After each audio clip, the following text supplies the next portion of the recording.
Never. You always say some stupid shit. Nope, never. That's fake news, propaganda, That is fake lamestream news, bro. media. Lamestream media. We're live, man. We're live, Welcome. and life is good. Are you good? Life is good, man, because Bitcoin is doing amazing. I'm not sharing my screen, so I will not share my screen. Give me a second. Not yet. Well, you just took off the shades so quick. Oh yeah, shit. Yeah, the issues I can't see with them. That's true. So okay, let's figure this out here. All right, I think I might just have to ditch them, man. I'm To be sharing honest. my screen, man. Just while you figure your life out, Bitcoin people is going up. We have 1,000 people watching right now. Appreciate you joining the stream. Yeah, man, this thing is above, bro. What are we at right now? 54,900. We're just dabbling through the 55K, but I heard a lot of people got liquidated, man.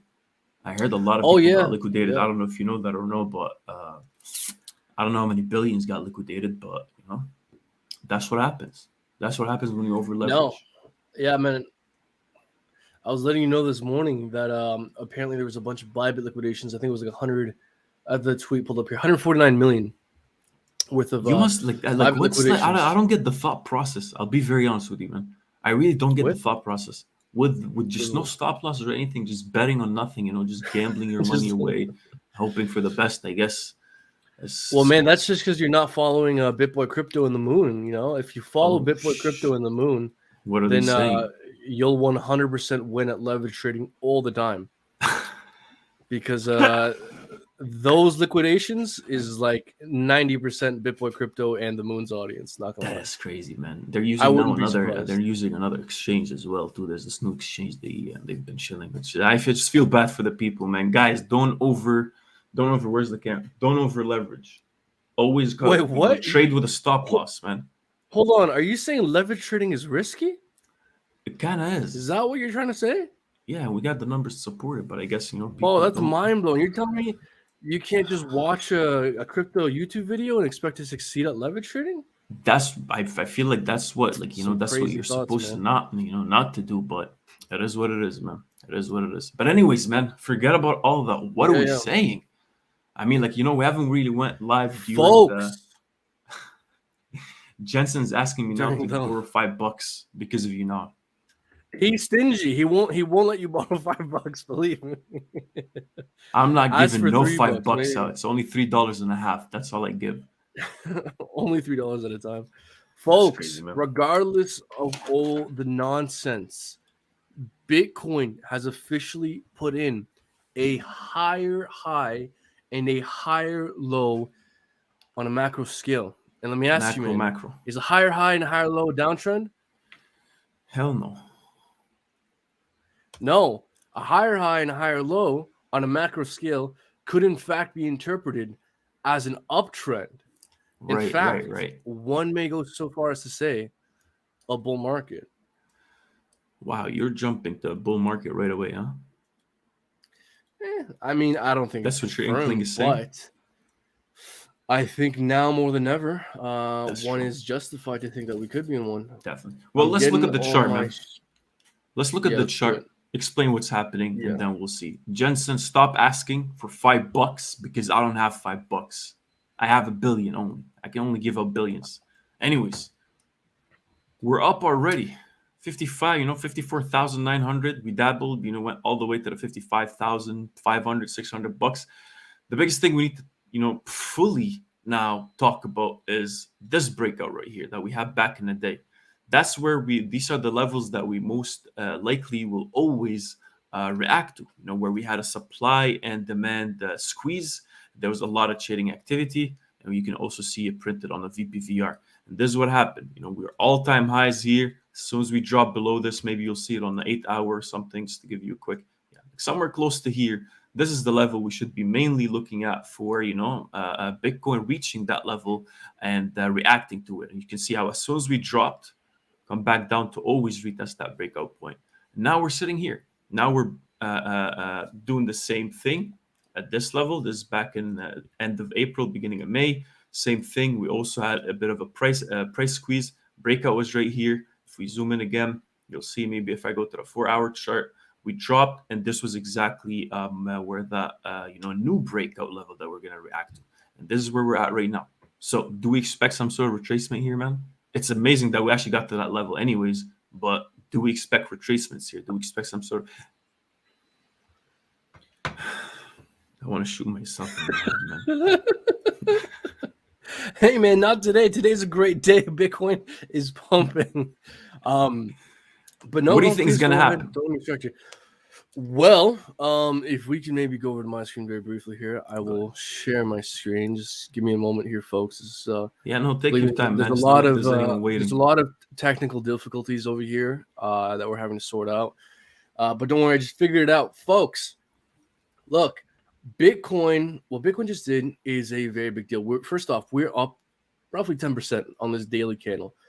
We're up above this red trend line here and this major resistance trend line here, which kind of highlighted more or less this kind of semi head and shoulders pattern that Bitcoin had. So basically what I'm trying to demonstrate with these two specific moving averages is I do believe these were two of the most bearish, strong resistance trend lines still kind of out there for Bitcoin. And Bitcoin just blew past all of them, officially putting in a higher high and again higher low on a macro time frame. Dude, I cannot stress enough how significant this is. Ever since April, Bitcoin has been in a massive downtrend of constant, nothing but lower highs and lower lows constantly. As of recent, we've been experiencing a relief rally, but we had our pullback. But now with this move, this officially, in my opinion, has signaled the reversal of the previous several month-long trend because we now have higher highs and higher lows on a macro time frame. So these are reasons to why we're considered in some sort of an uptrend. Basically, that's what you're saying. Yeah. Like whether we're in a bull market or not, it's still up in the air. Although right now it's kind of the best case the bulls have had in a while. So for me, man, what I would want to look out for is what I always look out for, which is confirmation. So what can we look out for? Well, obviously, it may not be obvious to some, but previous strong obvious resistance right? levels. Because you're a technical, analyst. Analyst, master, expert. Check out our private link. Link for that is down in the description below. Actually, we took it off, eh? We did because it's too much. Yeah, it's too much. People are losing. Yeah. But anyways, folks, look, it's very clear here where the volume is being traded at the high $50,000 range, 56,000 to about 58,000 is where a lot of volume was being moved around. So if Bitcoin were to do something like this, or we break above that cluster of volume, maybe come back down over here, hopefully put in some kind of higher low, consolidate, and hold on to some previous highs and hold on above previous volume, then in that case, folks, entering price discovery is very likely. You know what? That makes sense, man. And I'm looking at the chat here. We're seeing, Mark is asking where are all the UK viewers at. If we got any UK viewers here, make sure you make yourself very loud and clear. Thank you guys for joining. Someone's asking, new question. What is a higher high and a higher low, right? So just did a quick schematic for you.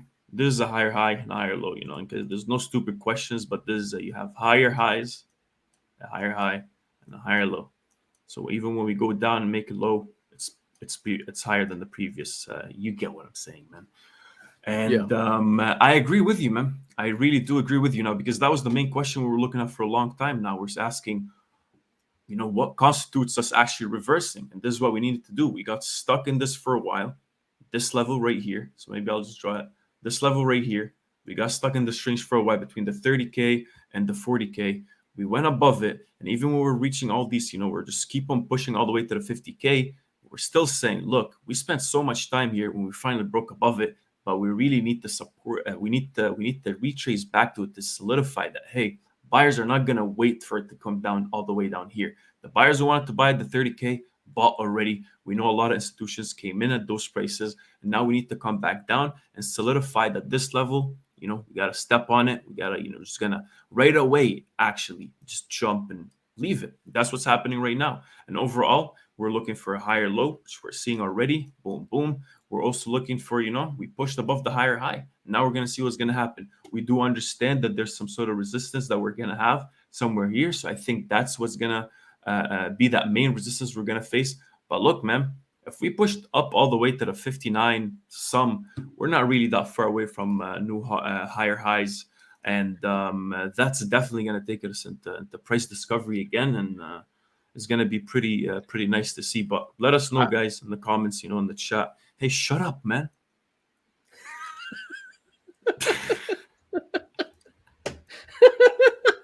Little say, shut the fuck up.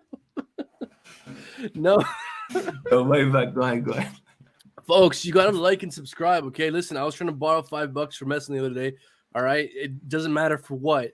And this guy, who's a fucking crypto trading trillionaire, couldn't spare $5. So make sure you like. You keep asking for every single day. It's kind of messed up.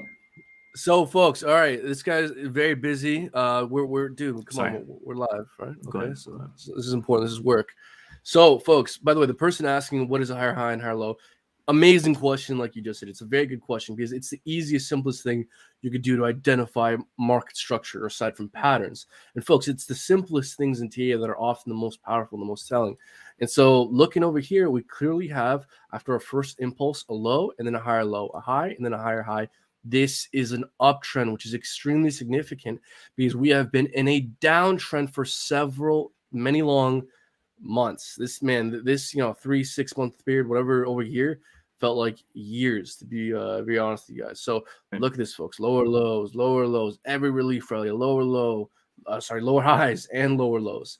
Now we've officially reversed that trend. So for me, I think if, again, we can now continue this trend and put in a higher high, breaking above significant resistance of both volume but price action here. So basically break above 59,000, let's say 60,000, and hold above that. In that case, if we can get above 60,000, it's almost a guarantee. Anything's possible, but at that point, it's pretty close to guaranteed that Bitcoin's going to enter price discovery. 100%, especially with some good news out there too. You're going to start seeing it on the news all over again. You're going to see ads everywhere on Reddit, Instagram, on the news channels. Everyone's talking about Bitcoin. Then the noobs will come in all over again, and everybody will start flocking. So it's just the way it goes sometimes, guys. We talked about it 3 months, 4 months ago. We're like, we will have another leg up. And it looks like it is happening right now. So, shout out to Bitcoin, man, bringing our gains back, everything back. We had everybody was depressed for the past 4 months. Now we're seeing some sort of movement. I wanted to share something, man, besides the chart specifically for Bitcoin. I don't know if you heard about it. Yeah, go ahead. Yeah. But today I saw Bank of America put out a report. I think it was like 130 pages talking about global cryptocurrencies and digital assets. Did you see that? I did not. I presume it's fake news, but please go ahead. It's actually not, man. Bank of America put out this report talking about cryptocurrencies. And they're just basically saying, hey, we're in. Count us in. They're just explaining what they think. I guess just quick summary of what they're talking about. Executive summary and key conclusions. They had a bunch of PowerPoints and a bunch of meetings talking about this. They definitely got into the details. So I left a link for that in the description below for you guys to take a look at it and see what you think. But they're saying we're bullish on long-term prospects. They're saying there's potential regulatory headwinds. We all understand that. I think there's a couple things coming up for us. We're seeing that happen right now. Stable coins are kind of under attack. But again, what does that mean for the Ethereums, for the dApps, for the smart contract blockchains? I think that's still good. But anything that's acting like some sort of currency to replace the dollar, kiss it goodbye, in my opinion. But why are they bullish? We're bullish on the digital asset theme for the following reasons. One, we are only in the first innings of a major change in applications across most industries that will take place over the next 30 years. In our view, they're saying, look, man, they're saying we're early. We are early. We definitely are early as hell. Until you can add crypto to your government-run or sponsored retirement fund or pension fund, you're early to crypto. 100%. What's the second reason, in your opinion? I'll let you know. We're early to crypto? Just tell me. Yeah, the application. So the second thing is the applications built on this new software architecture appears to be growing more quickly than past technologies. No shit. Yeah. We've been saying that. New companies are likely to emerge and poorly positioned companies will exit, creating significant upside potential for some and downside for others. So if we're looking at Dogecoin and all that, make sure you reconsider things. But they also put out a quick, I guess, snapshot of what, they just categorized everything. If you see whatever you're invested in here, probably good news for you. We see Solanas. Compound just got hacked a couple of days ago, but Yeah. still there. They do understand we're in the early days of the blockchain. There's a bunch of stuff here for you guys to look at. So again, check out the link in the description below. But man, this is big news. This is huge news. Bank of America putting out a research paper like that. And I think everybody's been waiting on that. And I think we don't need any more proof. We had some sort of speculations about it, but now we're seeing this kind of solidified. Banks all over the globe are doing their own central bank cryptocurrencies, and I love it. Man, it's early days, but it's not going to be forever, man. 5 years from now, we're going to be talking about how the the new U.S. dollar was hacked, and Yeah. and man, I'm telling you, it's early days, folks. Every country is working on their new digital currency. Everyone. One It's thing gonna roll out I very read, soon. one thing I was just pretty interesting. They're talking about what's one of the biggest downsides for a central bank digital currency is how quickly people or investors would move their funds, and to them that's not good because fluctuations will increase. And anyways, it's just they're getting really deep to the weeds of it. And but all this is telling us we're staying here for a while, guys. And if you guys are watching this already, you're a part of this, you're early as hell. Expect a lot more to come. Oh yeah, 100%. And look, man, I see a lot of people asking about altcoins, Bitcoin dominance. I see someone talking about Vechain, Jensen. We'll definitely take a look at Vechain. Let's take a look at Ethereum as well. But man, before we maybe move on to some altcoins and stuff, I do want to take a look here at Bitcoin dominance because I saw someone mention this, and a lot of people have been talking about this, which is Bitcoin dominance is rallying, which means while Bitcoin is pumping and doing great, alts maybe not doing so great. A lot of alts are either stagnant, somewhat down. There are some that are pumping. I think Shiba, for some reason, is skyrocketing to the moon. I think you said Elon Musk, Twitter's. Yeah, Elon said something, but I didn't really. Right. Yeah.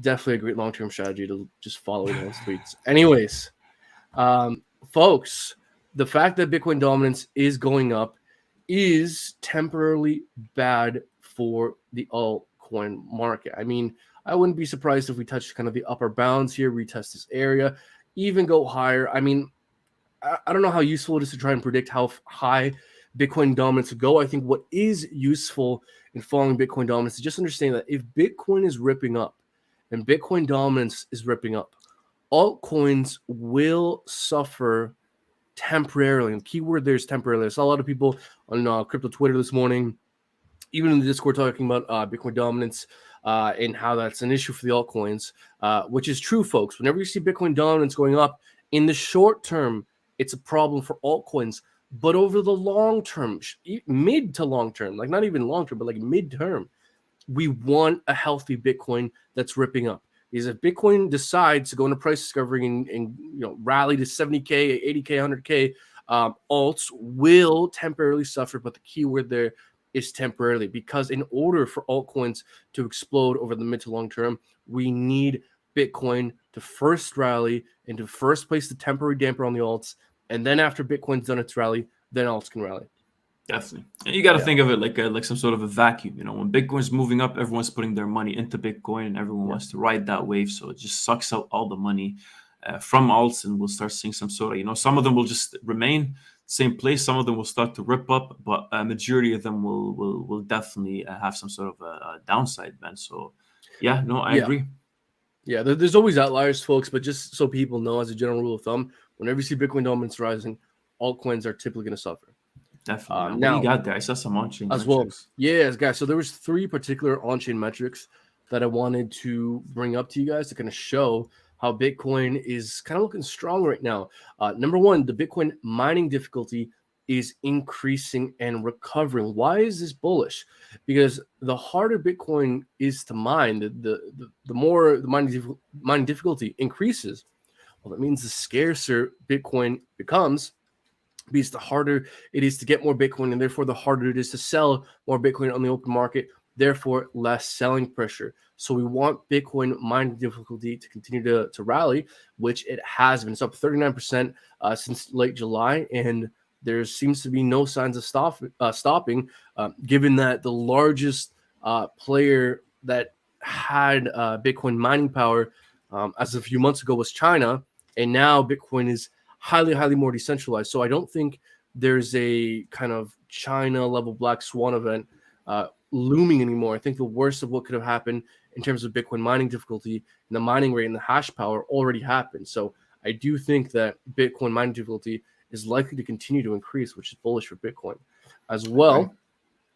Hash rate is just the current mining power of miners, and it's continuing to rise, which is bullish, very bullish. Good to see. Also, what else did I have here? The global exchange reserves, folks. This is one of the most bullish on-chain metrics over here, which is the amount of Bitcoin held on exchanges, and it has been consistently decreasing. The less Bitcoin held on exchanges, the less potential selling pressure, the more scarce Bitcoin is. So we have 3 on-chain metrics pointing towards the strength of Bitcoin currently, man. So as long as the trend continues, I don't see any reason why Bitcoin couldn't continue to rally over the mid to long term. 100%, man. 100%. I do agree. So that's what we're sitting at right now, guys. Bitcoin is moving. We got to watch out. We understand there's a lot of liquidations that happen. So sometimes, all these short positions that are betting on the downside are buying back into their positions, which also in return pushes the price action above. But man, would you want to talk about Vechain maybe right now? I see some people asking about Vechain. Yeah. We'll talk about Vechain. Do you have it pulled up? I have it pulled up here. So let's look at Vechain here, guys. Let us know whatever else you want us to talk about. There's also Compound. I think that's what the COMP looks like it wants to continue to go up. We also talked about that in our Discord group, so make sure you join that. But Vechain, we're looking at the daily chart right now, and not a lot going on for the past couple of, I would say 4 days. But we did actually continue to push upwards, and right now we're sitting above all the AMAs. And looks like buyers are kind of pushing in. We're seeing some sort of volume push happening right now, but still very tight range. But this is telling us that we could be just holding on to dear life, and buyers could be actually in the market. Now, the first thing we need to look at, what are the main levels we should be fully keeping in mind here. You'll see here we had a huge volume bubble. That's what we call it. It's the volume bubble, and you'll see here somewhere here, which takes us to somewhere here as well. So these levels right here, highly reactive in terms of trading activity, and we're also seeing that on the VPVR. What's the next level we should be looking at right now? If we do actually pass this again, I think we're going to continue to push up. And in terms of where we're thinking, the first kind of resistance for, and that's, granted Bitcoin continues to move up. If Bitcoin decides to just reverse and come back down, then that's completely different. But if we're saying that Bitcoin is actually continuing to move up, in my opinion, I'm looking for something more like here for Vechain, some sort of reaction at the 13 cent. Definitely, at the previous high we had the 15 cent, but more if we're continuing to be bullish at it, we're going to do the same thing we did with Bitcoin from way back here, where we had that breakout somewhere on this day right here is when Bitcoin actually dropped. Vechain dropped as well, and we could be looking at back, as a bit of a, this could take us at least like maybe month and a half or something, so this is midterm projections, at least for me. Along the way, we're going to get some resistance here, but for me, somewhere closer to the 19 cents is where Vechain would be headed to next. But granted, we need to at least pass this trading zone, at least the 13 cent, for me to continue to believe that this is going to push upwards. So yeah, man. Yeah. Okay, so I'm doing a couple things here on my end, on my screen. Perfect. Okay, so folks, Vechain. If anyone watches the channel, I like Vechain a lot. We both like Vechain a lot. Now, Vechain seems to be doing a couple pretty interesting things here. Number one, this white line here. I've been screaming about this white line for the better part of a year now. This white line is the 200 exponential moving average on the 6 hour. Why is this significant? Because historically speaking, during the beginning of Bitcoin's Vechain's parabolic run up, the 200 EMA on the 6 hour was a constant bedrock of support here, support. Even during one of the major flash crashes, we front ran the support over here, support, and as soon as we broke below it, came back up to retest it, got rejected. Thus, the market showing us that this level continues to be relevant, even over here, highly relevant level. And what are we seeing here in the short term?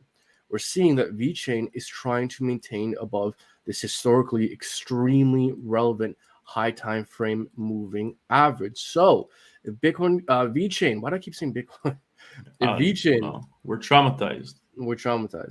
If Vechain can continue to hold on to 10 cents, 7 cents, that's a very good sign that the bulls may be short-term in charge. We also seem to be forming somewhat of a bull flag scenario here where we had this false breakout situation. So I think if Vechain can continue to hold on here and perhaps rally, maybe get above, I think you're pretty bang on with 13 cents, man. I think 13 cents is the first major inflection point that we need to get above of if we want the bulls to be in charge in the short term. But ultimately speaking, for us to see bullish continuation, I would really want to start to see higher highs to solidify and confirm this potential macro trend reversal we're seeing now at the bullish side. So if Vechain can start getting daily candles closing above this rally here, then in that case, the macro uptrend can continue. I want to see a higher high because if we get daily candles closing above these previous relief rallies, well, then in that case, Vechain would have had a macro higher high, higher low, and then a higher high again. Therefore, that is an uptrend negating this previous several month-long downtrend. Definitely. Yeah. So that's it. That's it for Vechain. Let us know if there's anything else you'd want us to take a look at as well, guys. Again, if you're new to the channel, make sure you subscribe, like, comment, show your support. Donate whatever you want. We take money, millions, $1,000, whatever you got, just send it over, and we'll take care of you. But looks like Ethereum would be next for us if you're down for that. Yeah, man. I really want to talk about Ethereum. Yeah, I want to talk about some altcoins, but let's talk about Ethereum first. Let's talk about ETH. I got the chart pulled up here. Okay. ETH is up. You want to go first? What? Yeah, I can go first right now. ETH is up right now, 2%. We opened at the, what do we have here? 35,000. Pushed all the way to the 3,600.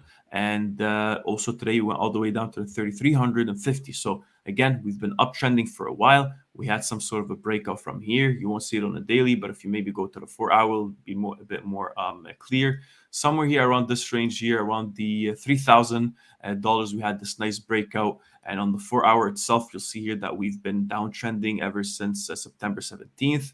We're below all the EMAs. EMAs were bearish. And then not until beginning of October, so beginning of the, October 1st, we had that breakout. Now the EMAs, we had a nice bullish EMA crossover on this side. And now we are, pushed up, came back down. And now if you guys watch the live streams or you watched our videos overall, you'll know that EMAs are either a buy or a sell zone, depending on if we're above it and we retrace back to it. EMAs are actually a buy zone for us. We expect a lot of buyers to come in. EMAs are very, it's the most simple way, I guess, to understand whether we're an uptrend or a downtrend. 4 hours are sometimes too, it gets too much. There's no clear trend sometimes, which is fine. But this is a pretty clear uptrend so far. We went back down to it twice, and we're seeing that buyers are reacting pretty quick on the 4 hour to jump in and continue. So again, overall, what do we need to see? We have some sort of a bull flag that we had over here, and again, you'll just take this. You guys can do this too. It's not rocket science. But again, don't over leverage, don't go too crazy. But again, we're going to take those main levels of this channel and boom, at least this one and this one right here. So the $4,000 and the $3,600 are where we're gonna find this resistance, which we're already kind of reacting to right now. But again, if we get past the 4,000 again, then guess what? If we go to the daily, looks like we're back at all-time high region again. Keep in mind, we don't really spend too much time. We didn't spend too much time on September 5th, 6th. We got there. Right away, we dropped. So we could have the same thing. But looking at the daily today, man, We had a nice drop. I see, we want to see where the end of the day closes at least. Very nice wick though. I like today's performance for Ethereum. Very nice wick. And ever since, what do you have? September 20th, we're underneath our EMAs. Now we're back above. We retraced a bit and looks like buyers are jumping in after a breakup. I like the price action. Looks pretty interesting. Bitcoin's pumping. So I'm pretty happy right now, man. Yeah, no, I like it a lot, man. And whenever Bitcoin's looking healthy, Ethereum's gonna look healthy as well. So I think, kind of like you pointed out, we do seem to be breaking out of somewhat of a bull flag situation kind of thing here. Now, something interesting to note in the short term is we are above the 618 Fibonacci retracement of this most recent retracement here. Ultimately, for the bulls to remain in charge, I really want to see a higher high. But with Bitcoin putting in a higher high, it's maybe inevitable that Ethereum does as well. So if Ethereum makes a higher high above here, then we can test major resistance at $4,000. Now, at $4,000, that's when shit starts to get interesting, folks. Is if we go over to a daily, and actually, let's full screen this. So I want you guys to see this a little bit more clearly here. So looking at a daily here, we've identified a clear spike in volume over here where long-term holders are presumably taking profits. And the reason why I assume this spike in volume here is holders taking profits is because this area, well, has been very difficult for Ethereum to remain above. So pretty clear, I think, in my opinion, that sellers come into the market at $4,000. And if we can get that local high, even by closing basis, if we get a daily candle closing above 3,620, let's say, even that's just a higher high. And that higher high would give us the strength to test these highs here. So if Ethereum can start to do something different than what it's done before, which is break above 4,000, come back down, retest it, and start to hold it, then in that case, Ethereum looks ready to see price discovery. And obviously, folks, Bitcoin will act as a leading indicator for what Ethereum's going to do because Ethereum typically follows whatever Bitcoin's going to do. So the last thing I would finish off with for Ethereum in the short term here is I do see bearish divergence on the 4-hour RSI, where we're seeing a lower high in RSI paired with a higher high in price action, which is bearish divergence. Although one thing to know about bearish divergence is that it can take some time before the divergence actually plays out. And if and when the divergence plays out, it could just be some kind of small pullback. And with Bitcoin putting in a macro higher high and rallying, I would place a lot more emphasis on the strength of Bitcoin than this small potential bearish case for small pullback in the short term with Ethereum. So folks, ultimately to wrap up, as long as Bitcoin looks strong, Ethereum is going to look strong as well. Definitely. And this thing just happened right now, guys. So it's not really, Bitcoin is just literally right now pushing up. And I guess the Asian market will probably start open soon here. So we'll probably see a lot more trading activity happen as well. So, God knows what's going to happen, man. But it's definitely a very nice bullish day. So we'll see what's going to happen, man. Yeah.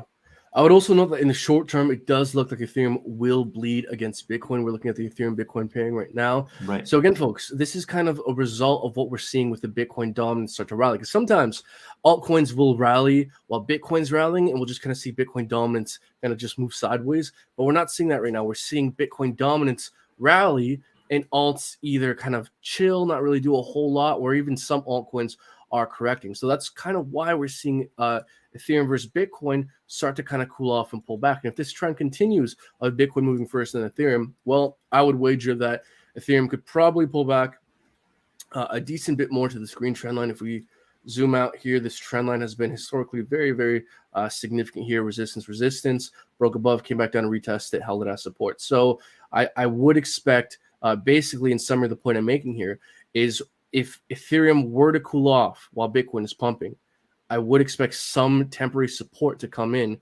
once Ethereum tests this green trend line on the daily Ethereum Bitcoin pairing. So if you're looking, you're going to find out when the downtrend for Ethereum or the pullback or the consolidation may end for Ethereum. I would wager it would be pretty close to this green trend line if we indeed touch it. I agree. Yeah, I do agree. So it gives us some sort of a nice, some sort of a timer, guys. When one of the coins just pumps, it's gonna reflect on the pairing, on the Ethereum and Bitcoin pairing. And once we get to some sort of support, with Bitcoin Ethereum pairing, you'd expect Ethereum to start pumping again, and maybe we start off that like equilibrium. So yeah, man, I loved it. I loved it. I love your monitor. It makes you look so professional. See, that's the thing. I am You're professional. They don't know I'm a so bum. professional. It's just Yeah. like I'm just looking all preppy and. Well, then let me borrow that $5,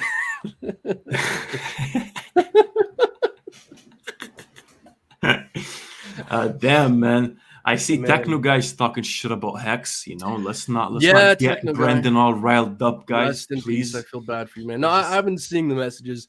So, folks, I mean, let them just so people know. So, techno guy over here is a Hex doubter, which fine, man. Your ignorance only hurts you at the end of the day. So, techno guy is saying Hex. Here we go. He's saying Hex is diarrhea. Messin, please talk shit to Brandon about the shitcoin so-called Hex. Brandon's brain is not properly hydrated recently. Hey, man, I've been drinking water all live stream. Yeah, I feel like you've been drinking pretty much. So it could be another other symptoms here. Yeah. So do you want to talk about Hex? I know you don't, but maybe since we're on maybe topic. We'll just talk. We'll just check whatever. Let us know, guys, if there's. I see Gerald saying Asia FOMO. It could be right. The market is opening soon or open already. I'm not sure. It's 4:06 Eastern time, but yeah, we're gonna see some sort of heavy movements happening sometime soon here, especially with all these with the levels we just talked about. But looking at Compound. We're dropping, man. We're talking about this today as well. We talked about it in the Discord. I don't know if I could maybe just share my screen. Maybe just talk about whatever you wanted to trade would be nice. But we talked about Compound today. Yeah, go ahead. I am going ahead, man. I'm going ahead. So this is what we talked about today on VIP Discord. Compound USDT. We saw some sort of buy pressure coming in at the $395. Not a lot of selling, but again, we were extremely overextended. So we thought, could be dropping back down to these levels. We're going to see buyers reaccumulate. And it looks like we're seeing that happen right now, right? We're seeing that we're seeing some sort of a drop. I do think it's going to find some sort of support at least at the 300 or maybe somewhere all the way to the $295. And if we actually take even our Fibonacci extensions here, see what's going to happen. Looks like the 295, 200, all the way to the 298 is where our 618 Fibonacci level is. I know you like Fibonacci's, man, so this could be for you. But I'm actually looking at Compound, man. It's pushing. It's up. Was up at 10-11% within the past 9 hours. So it's pretty good to see. But yeah, I'm just paying attention to it, man. I'm looking for a nice long scalp when the price goes down all the way to the 295 all the way to the 298. I'm interested in a long position, man. So yeah, interesting. Yeah. On a more macro scale, back to you, Jim. It looks like a head and shoulders on a more macro scale. So it does. I don't know. I can't remove all these drawings right now, man. It's kind of annoying, to be honest with you. If you go to comp, hey, I'll pull it up on my end. Yeah, remove this line and remove this baby boy. There we go. So we're on my screen here.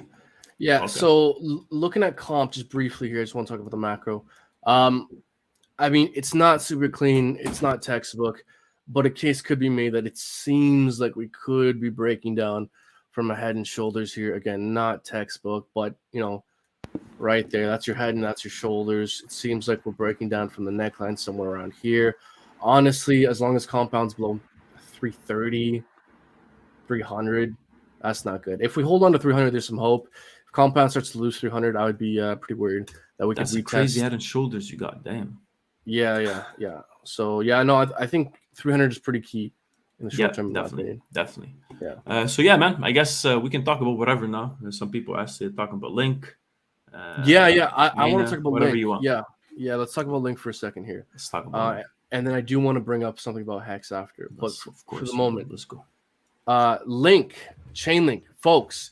Chainlink has been kind of disappointing and lagging for quite a while. We do seem to be forming this very, very macro wedge pattern where we have a month before we break out. But what's very interesting is that we're seeing the same thing on the Ethereum. Not the Chainlink Bitcoin pairing as well. We're forming this super ultra massive macro wedge pattern here where if we measure, we have maybe a month, maybe 2 months before we break out of this thing. I think if and when we start to break above these red trend lines, I think that's our cue that Chainlink is perhaps ready to start outperforming a bit here some of their top market cap coins. What do you think?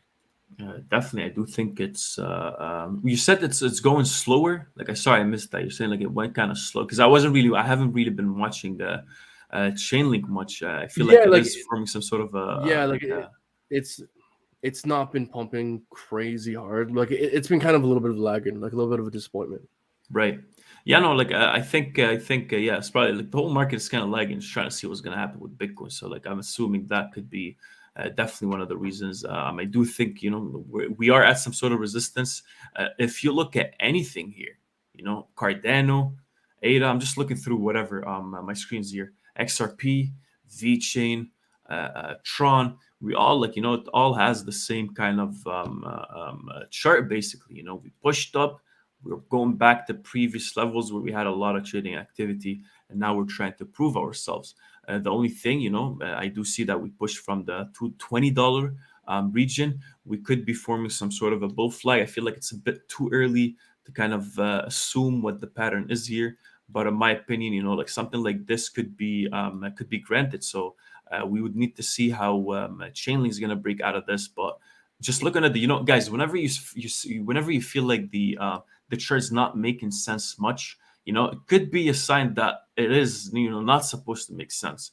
And what we usually do to kind of see what levels would still make sense within this whole cluster of upside and downside movement is the VPVR, right? I'm pretty sure it's the same thing for you. We're looking at a level here. I'm looking through the VPVR right now. I can't really do much from what's happening right now. I know we're at some sort of resistance. I do see that we are indecisive on the daily chart. As you can see here, if I zoom out, just up and down, wicks to the upside and the downside. So not really much going on. But I would go straight to the VPVR.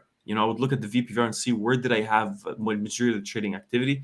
It looks like it was right here. So good thing right now we're kind of above it. We went up and came back down to retest it, which is the $23, $22 region.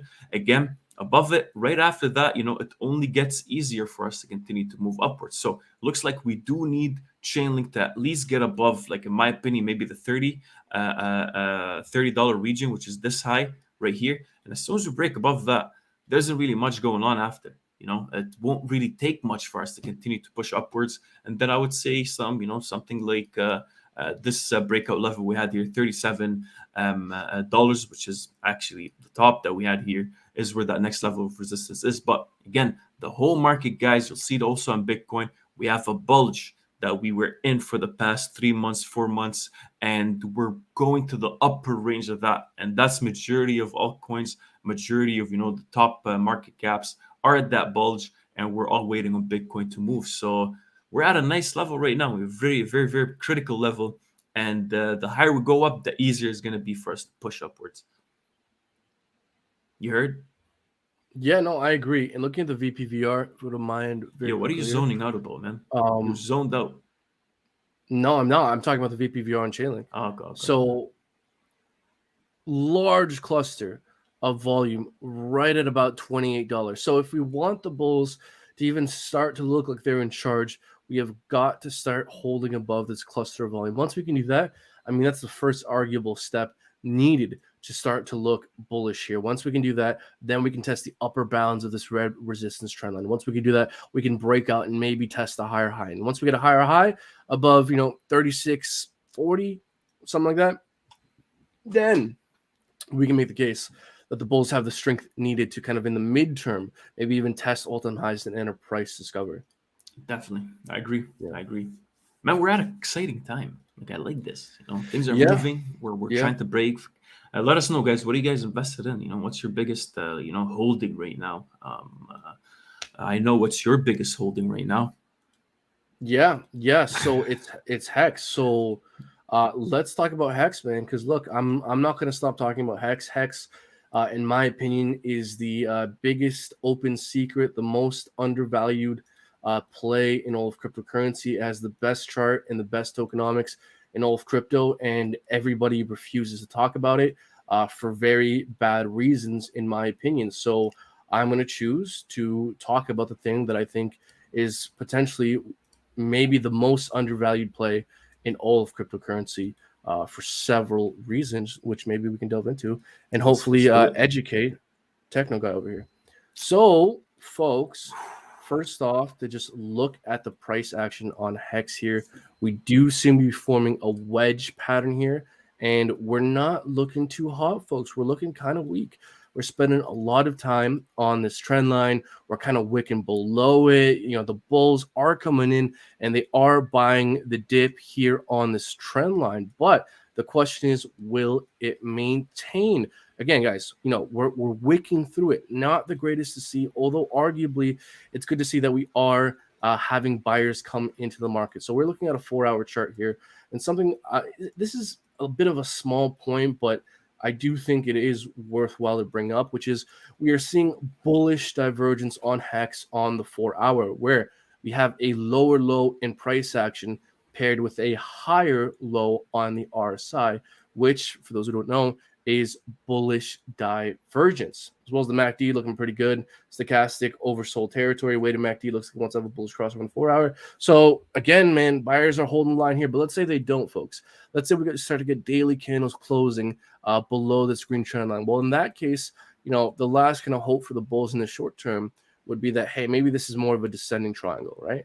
And if buyers start to come in at 34 cents, 35 cents around then that case could be made. But just know that if Hex does start to get higher time from candles closing below this green trend line here, then I do think testing 26 cents, 25 cents, 23 cents, this kind of mid 20-cent range, I do think becomes very realistic if we start to get higher time frame candles closing below this green trend line. So while I do have much more to say in terms of the fundamentals with Hex, do you want to jump in here, man? Is there anything pop out to you that you feel you want to say?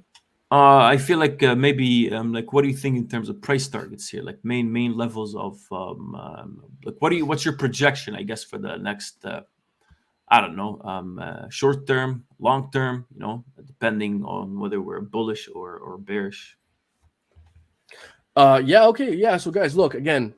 If we start to lose this trend line, descending triangle, if buyers don't come in at 34 cents, then that mid 20-cent range becomes very possible. Now, for the bullish case here, let's say buyers continue to hold up this level here. Well, then obviously it makes sense that we're gonna have to retest this red resistance trend line here. And if we break above that red resistance trend line, I think the key thing for looking for continuation will be seeing if we can put in a higher high. If we can break above this red resistance trend line, come back down, make a higher high, then in that case, I think we can enter price discovery.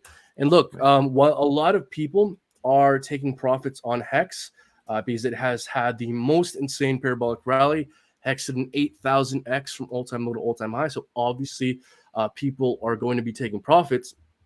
And while that is the case, very soon we have Pulse Chain quickly approaching, which is a fork of Ethereum, a faster, cheaper version of Ethereum, where all ERC20s will be copied onto that chain. So, meaning any Hex one has either liquid or staked will be copied onto the Pulse Chain after the snapshot. So for me, it personally makes next to no sense why anyone would be selling Hex right now when the snapshot, which will double your holdings, is just maybe a month or two away. When you could easily double your holdings, I don't know why anyone would be selling. So therefore, I do think if Hex were to have a dip into the 20-cent range, I really think it's very likely that it would be bought up pretty quickly, just because there's this massive bullish catalyst a month or two away, which is the Pulse Chain snapshot. Right. Yeah. So I guess the biggest thing we're waiting on right now is the Pulse Chain snapshot, basically, and seeing what I guess they had the testnet running right now. Developers are dabbling in it. You know, anything. You know, what are you most excited about for the short term? I guess for people to know what's coming up. Yeah, for the short term, it's just a higher high. And once we get a higher high, folks, I think we're testing the 60-cent range. And I don't have this resource pulled up, but I'm pretty sure if Hex goes to, and again, maybe I shouldn't say this because I can't confirm the numbers on this, but I did see a resource explaining how if Hex went above 70 cents, then it would flip Ethereum in terms of market cap. Right. So that'd be quite a big deal. So we'll see if that happens. Yeah. I So see folks, Hardik. I see Hardik here saying. So one more question: what happens when Hex value drops, and during that time my stake gets over? Will I be in a loss? I yeah, guess it depends on when you entered. if your stake ends and Hex is down, then yes, you will be at a loss. Yeah. Damn. Okay. Yeah. Yeah. So there we go. There we go. There you have it, guys. Is he a hexagon or a hexicant? I don't know who you're talking about. I'm definitely a Hexagon because Hex is now my longest or my biggest long-term investment. I have several 15-year long stakes. I'm Damn. bullish as fuck on Hex. Straight 15 years, huh? Yeah, and guys, look for the people who are interested, I came up with this, and this is the last thing I'll say about Hex here. I came up with this absolutely amazing Hex strategy, which is if you're someone who's maybe kind of iffy about Hex, maybe you like the idea, but you want to limit your risk, you don't want to kind of go all in. I thought about a strategy to help people maximize on the profit potential of what's possible with Hex in long term while minimizing or at the very least limiting your risk in the short term. So what I've started to do is that I've started to open Hex stakes for 1 month at a time. And then when that stake ends, restake it for another month and take the interest from the short 1 month stakes and take that interest, basically free Hex, really, aside from the gas fees, and then stake that out for 15 years, thus capitalizing on the long term potential of Hex, but limiting your short term risk by only locking up your initial investment, but with a short period of time. So Right. So yeah, so so folks. basically, like, put in stake it for a month, take those, and then restake the I guess whatever you got from your monthly rewards or bonuses. Put that in the long term. That way, if there's any price fluctuations, you can deal with You're those, not on a locked up monthly for years. basis. Yeah. So, Yeah. so this is a strategy that's great for people that maybe want some exposure to the long-term potential of Hex, but you want to limit your short-term risk. You say, hey, I don't want to really lock up my funds for 15 years just to, potentially get that large gain. Maybe I want to lock up my funds for just a short period of time. So great, do that month to month, and then you could take the interest and take that interest and then stake it out for 15 years. Right. No, I Yeah. agree. Someone else is asking, what do we have here? Will it drop more to 25 cents or deeper, you think? Guys, Hex could go to zero, just like anything could go to zero. See, the issue with Hex and why Hex is so controversial is because Hex has a unique profile, meaning it's highly centralized. A few people hold large amounts, and if a few people sell large amounts, you could have a massive, massive crash. So just understand, folks, that if a couple people start to sell large amounts, it's totally possible that we could fall. I would say probably to the mid 20 cent range. Again, we could always fall further, sure. I'd say 20 cents. If we lose kind of that mid 20 cent range where there's some volume building up, some sideways price action, some fib levels, in that case, I'd say 20 cents is very likely. But folks, the tokenomics of Hex are constructed in such a way to make the price of Hex appreciate over long term. That's what the system incentivizes. And so while there may be large short term dips, there's a reason why Hex hit an 8,000x. It's because its tokenomics are built to do price appreciation. So if we do have whatever kind of short term dip, I think over the long term, Hex is going to do over the course of many, many years, many more thousand X's. There we go. In my opinion. And that's what I'm betting on. So I see Hadrick saying, Brandon, do you have a playlist for Hex on how to start and the strategy to go? What is a T-share and all? Messing on the side note, you other screen looks like you're hacking something. Yes, I would agree. No, I'm not. So look, I'm man, not. we do have one Hex video. So I would say check that one out. But no, we don't really have a playlist. Maybe we should. Maybe we Yeah, should make definitely, some. definitely. Just So put all of I'll that, definitely wrap think it about up that. in like one nice video for Yeah. people to know, the summary of it. Yeah, no, that would be great, man. No, very, very good information. It's looking good so far right now, man. So do you have anything else to say about Hex, or anything else you want to talk about, or should we move to a Yeah, just to new wrap up on topic? Hex, Yeah. I would say that for the people interested in Hex, definitely become a VIP. Just remember, I talk about it in there all the time. Tons of helpful resources. If you are interested in staking tech, check out hex.vision, where you can see schedule future unstakes. And so you can choose to end your stake in between large clusters of unstakes. Also, check out Hex Daily Stats, where you can see a bunch of very helpful daily stats on Hex. As well, check out lookintohex.com, very helpful.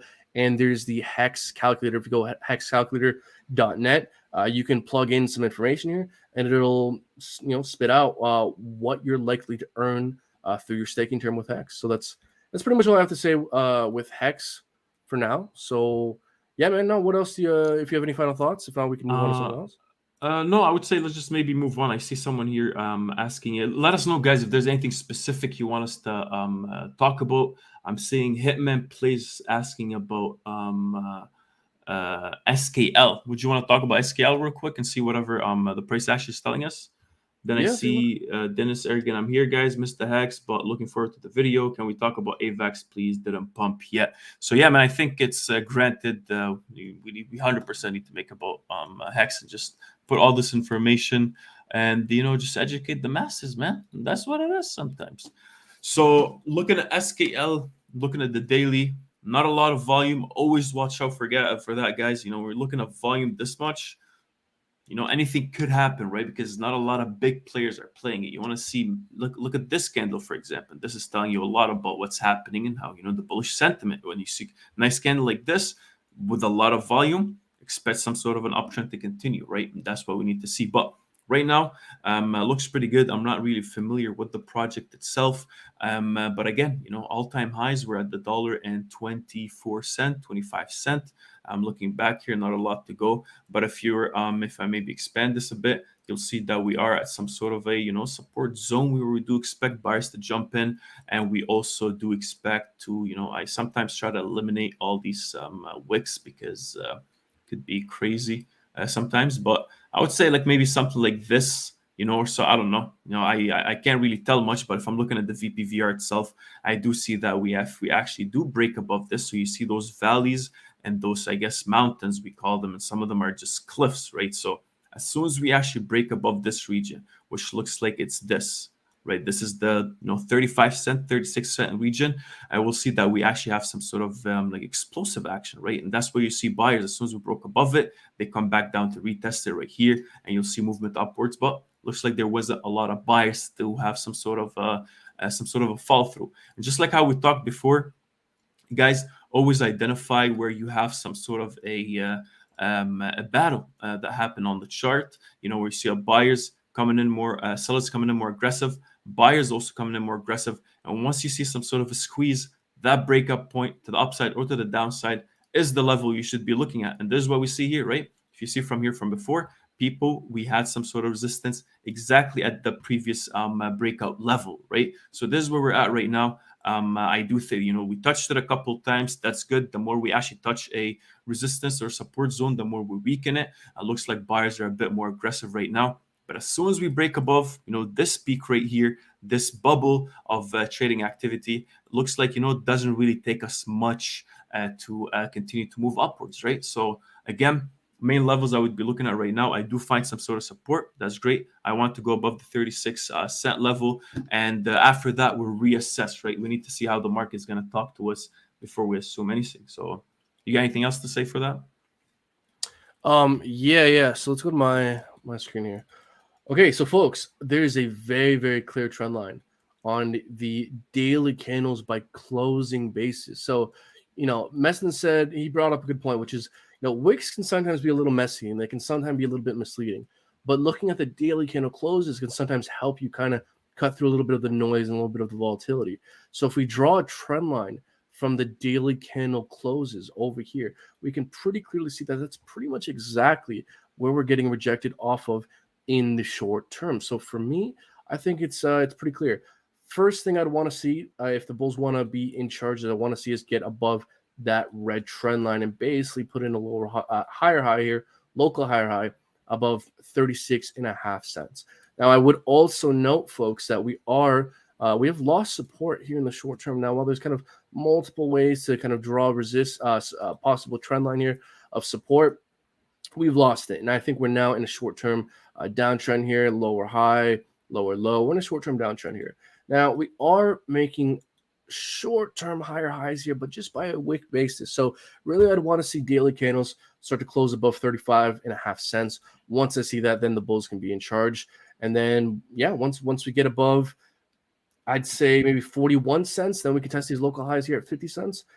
Getting high time frame candles closing above 50 cents, then we could definitely see bullish continuation especially after having broken out of this several month long resistance trend line here.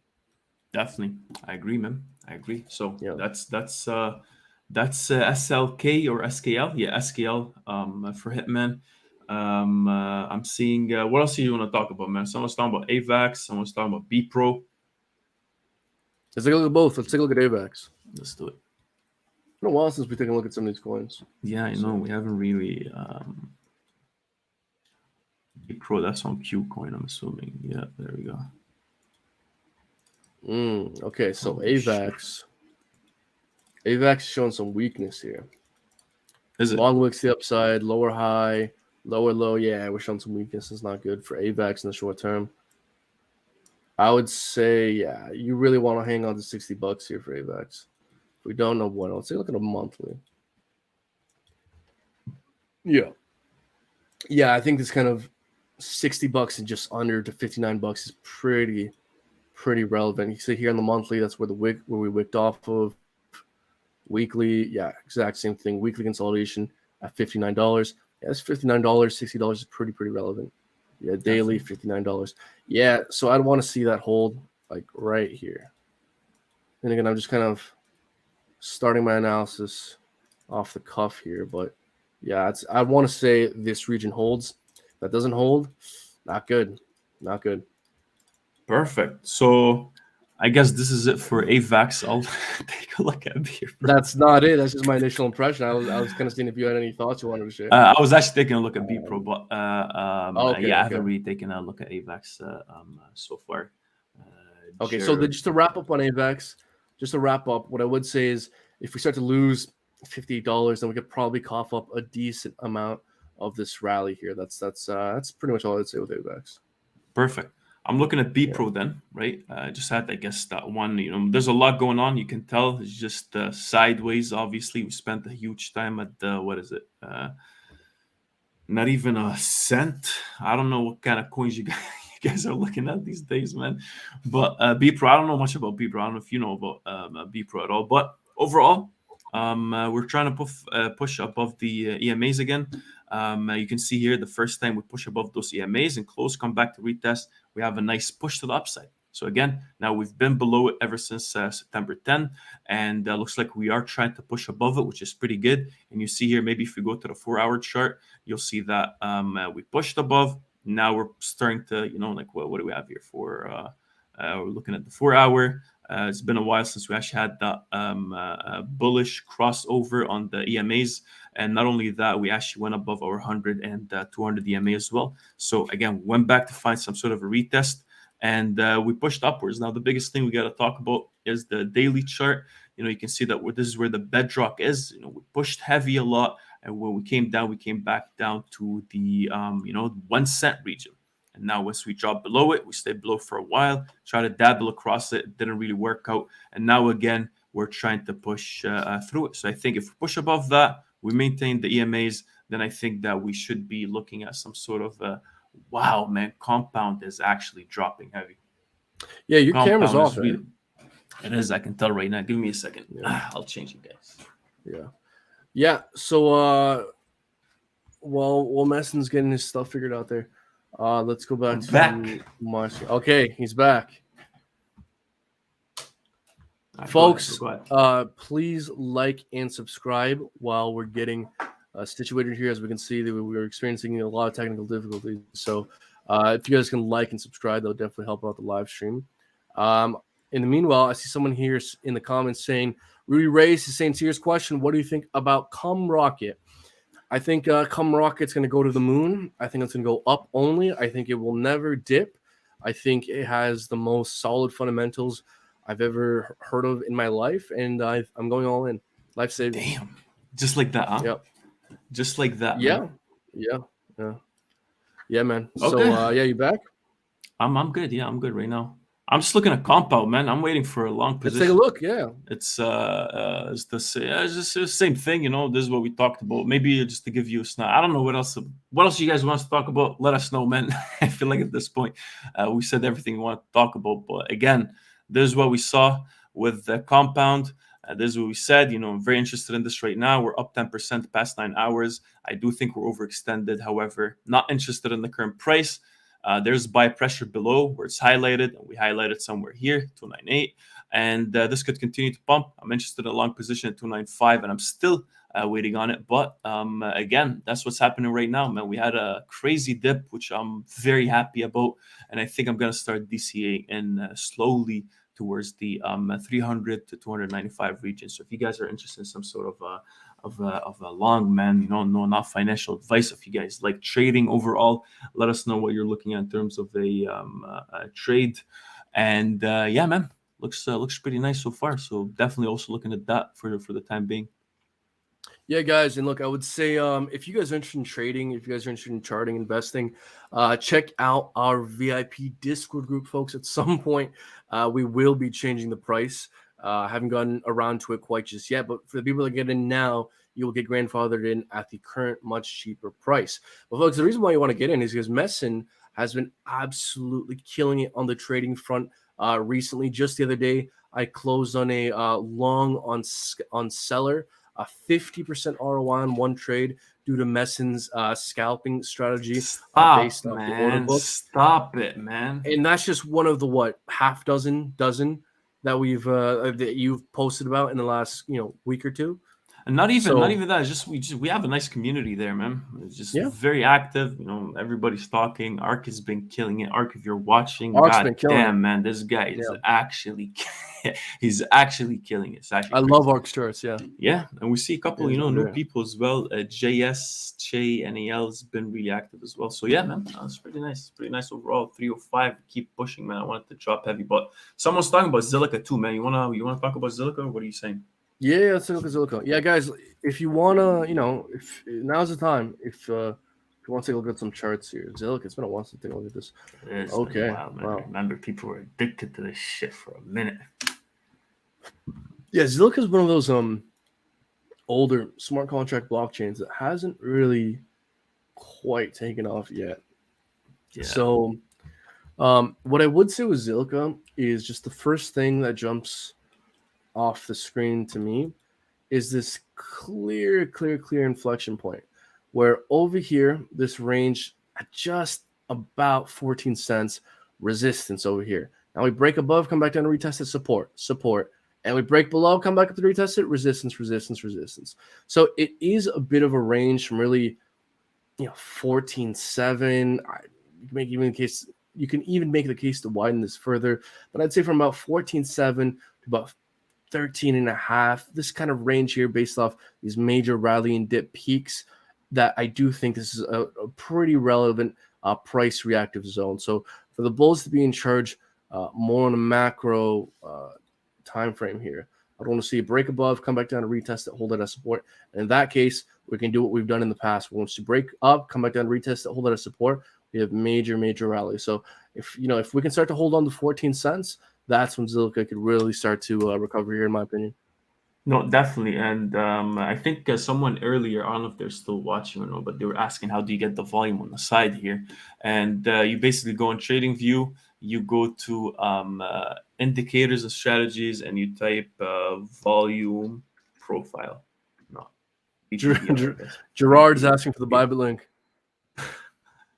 We're not giving anyone a Bybit link. Man. We took it Visible down. We range. felt bad. Yeah, we did feel bad, man, because people are just following. It was the one day where we saw a bunch of liquidations, and we took a look at who was liquidated, and it was specifically Bybit. And Bybit's the exchange of the retail traders. Like, when Bitboy Crypto and the Moon shills leverage trading, it's typically Bybit's number one place. And so that's where most retail goes. And whenever this flash crashes, Bybit is typically the exchange that has the most liquidations. Definitely. And look, some people actually do make money. They do have some great calls. But then again, how sustainable is that, right? Because when you go on Bybit, you can 100x some of these coins. And at the end of the day, it's mainly, you know, them taking your money. Basically, that's what it is in terms of trading fees, right? A lot of trading fees. A lot of people don't know that, but there's a lot of fees on Bybit, and that's how that's how they keep the business running. So again, but you know, someone got to lose money, right? And it's always Yeah. the Yeah. newbie, the guy that doesn't really know, or the girl. You know, it's 2020, 25. Yeah, Right the only issue with like the new folks is folks, if you're a new person, you should be focused on learning and learn first, trade later. That's what I would say. Definitely learn first, trade later. Yeah. So yeah, man, Zilliqa, same thing. You know, I do agree with you. Again, sorry guys for the if you're looking for the VPVR here on the side, just so you know what the best level of support and resistance is, so you don't have to kind of try to find that out. You know, with a bunch of lines on the screen, just go to indicators on TradingView and look for visible range. And this would be it. Visible range. Plot that and it starts plotting that for you here, and it tells you where the market is most likely going to react. So right now we're here. If I was you, basically, if I was new overall, and I don't want to really guess, looks like this region right here is pretty significant. This looks like region right here, so all the way down to zero. Looks like even if it's above us, we're also looking at this region right here. And if we zoom in maybe in again, it just shows you what's happening on the chart itself. You'll see that, what do we have here? Yeah, these are the key main levels. It looks like, where a majority of the trading activity is. And yeah, right now we're sandwiched in between two of them, right? So this is how a range develops. A lot of trading activity at the 11 cent, a lot of trading activity at the 7 cent. Who's going to win? You need more buyers than sellers in the market for this to go up. And that's what you'd see. You start watching the volume itself, start seeing some nice peaks. Look at what we had here, right? We dropped all the way down to here. Nice volume, very different than we had previously, or at least for a while. What causes that to happen? Less supply in the market, boom, a lot of demand. This thing starts to skyrocket. So we need to start seeing that on the volume itself. And once we start breaking above this region again, we can start looking at the top levels. So looks pretty good so far. Yeah, I think I could say even something a little bit more clear on Zilliqa as well in the short term. That should hopefully be a little bit more helpful, which is there's this pretty clear trend line as well from all-time high to this lower high locally in the short term, which we can tell is relevant because that's, coincidentally exactly where we're finding rejection now off of in the short term. So I think if Zilliqa were to do a little something similar to this, where we break above that red trend line and then break above this clearly defined zone of resistance here. If we zoom in a little bit on the daily, we can clearly see that all these daily candles are getting rejected off the same fucking place, which is just above 11 cents, 2 cents to about 11.5 cents. Clear range. So if we can do something like this, we break above, come back down, retest it, hold it as support, spend 1, 2, 3 days above there. Well, and then in that case, we could test the local high here. And if we get above that local high, come back down to retest it, then what are we doing in that case? In that case, we're putting in higher lows and higher highs, and that's an uptrend reversing the several month-long downtrend we've been in for Zilliqa. There we go, man. Look, yeah. Rudy Reyes is cheering for you. Let's go, Brendan. All caps, Hex and Cummies. Hex and Cummies to the boom, moon. Boom, boom. What a Hex is only the single best performing asset of this entire bull run. So it definitely does not sound like something you should pay attention to or dedicate some time talking about, learning about. So yeah, yuck, definitely. Yeah, folks. It's definitely something we should kind of brush over, and it's definitely not worth talking about the highest performing asset class with super high APY, stakes double on another chain soon. Yeah, definitely not worth paying attention to. People, man. Hell's wrong with people these days. Let's talk about a meme coin, man. I mean, I wish we were already an hour and a half here. I don't know what else you want to talk about. We can start to wrap up here. We've gone through a lot of altcoins. I would maybe begin by saying, first off, I appreciate all our viewers. You guys are dope for being here. We've been a little bit we've kind of taken a little bit of a break last month or so.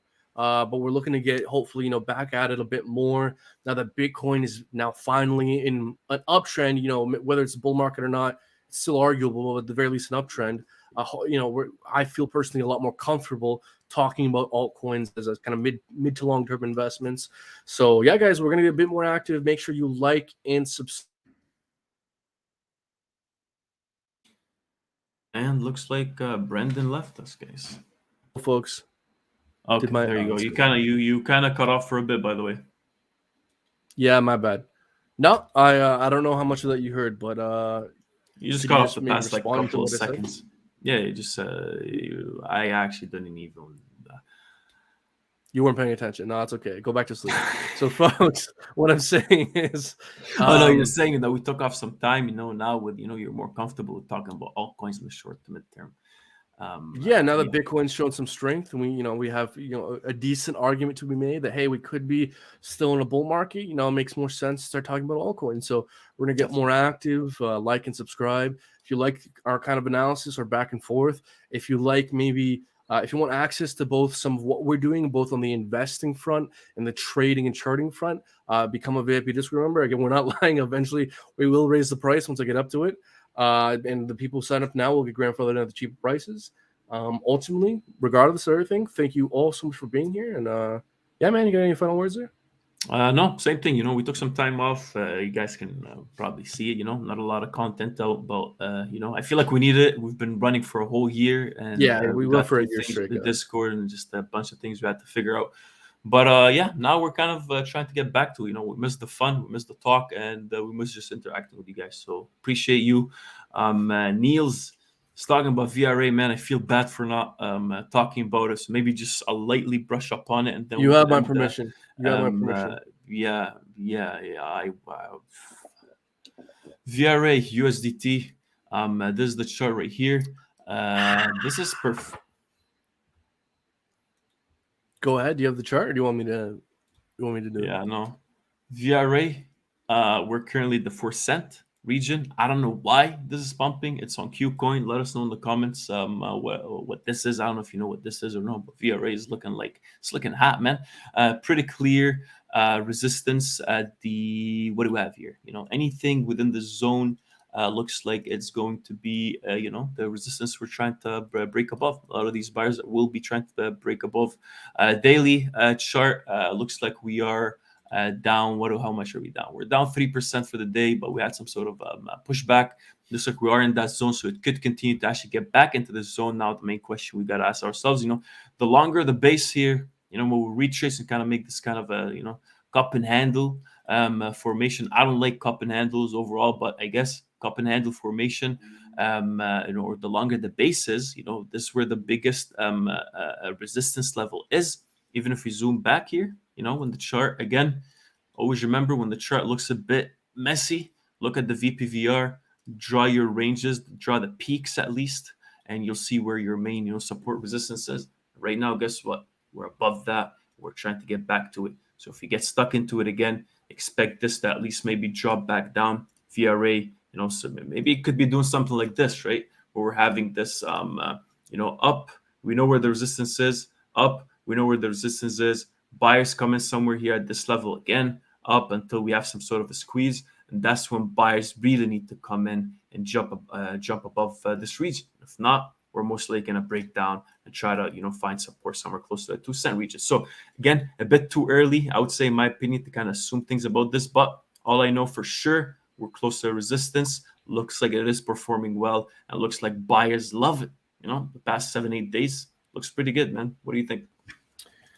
Well, nothing's popping out that's crazy interesting on the indicators. What I can say is that if we look at the daily here, I'm a little bit concerned that we have a lower low, a lower high, and a lower low here. Lower low, lower high, downtrend, right up against resistance. So trying to draw a trend line here based off the wicks is a little bit messy, but if we draw a trend line by daily closing basis from the kind of the all-time high here, next lower high, we can see pretty clearly exactly where we're running up against resistance. So given the fact that, we're kind of looking dubious on the indicators, nothing's standing out too crazy, but we do have concretely this lower high and lower low. For the bulls to remain in charge, it's pretty clear. I want to see us break above that trend line. It's pretty goddamn clear where the resistance is coming in. So I want to see that higher high above that trend line, higher high above here, Once we get high, then we're getting a price discovery. If not, we're crashing to zero. Panic sell everything. There you I'm go. kidding. Neil's I'm just kidding. saying I'm there's a big announcement coming fourth quarter. Look at the roadmap. It's 2x tier 1 exchange. We'll check it out, man. Thank you for bringing it up. This is something pretty nice. I hate coins on KuCoin, but it is what it is, man. I feel like it's like one of those markets. You walk in, everything's for cheap, and you'll find anything for whatever quality. So again, we'll check it out. Thank you for bringing it up. Appreciate you guys. You got any last words, man? I would say, folks, I shill Hex a lot. I've been shilling a lot as of recent. And that's going to continue because Hex, whether people like it or not, is the third. And no matter how much Messin checks his watch and checks the time. No, Hex, I got a message from Richard Hart. What do you say? You say, he's like, tell Brendan to chill. Okay, never mind. I'm not going to chill because whether people like it or not, Hex is the third largest cryptocurrency in the world by market cap, and nobody's talking about it. When's the last time you heard BitBoy Crypto, Leo Trades, Crypto Banter, any one of these large crypto YouTube channels talk about the third largest cryptocurrency in the world, Hex? They don't talk about it. Why don't they talk about it? Because there's a stigma around Hex. I think it makes sense for you to decide for yourself whether or not the stigma around Hex makes sense to you or not. Because if it doesn't make sense, then Hex is arguably one of the greatest opportunities in all of cryptocurrency. Or I could be wrong, and it could be a highly volatile, risky asset that crashes a lot. Right. Folks, the consequences of being right or wrong about Hex are massive. Do yourself a favor and do your own research and come to your own conclusions. And, me and Messin have been discussing a lot of Hex talk recently. Hopefully, in the near future, we might share some of our thoughts on some of the maybe unknowns we've been finding with Hex. So maybe we can, again, because we want to present all sides of the argument, whether we like something or not. We want to make sure our audience knows what they're getting into. Even if I like something, know the risks. So hopefully we can delve into that at some point. And again, guys, we're going on long enough. Thank you, everyone, for being here. I'll throw it back to Messin. Appreciate you guys. Thank you very much. Stay safe. Stay smart. We'll see you, I don't know, make a video tomorrow. We should start making videos, man. 100%. Yeah. So expect that. Thank you, guys. Love you. Have a great day. Drink water. God bless America. God bless America. No one else, man.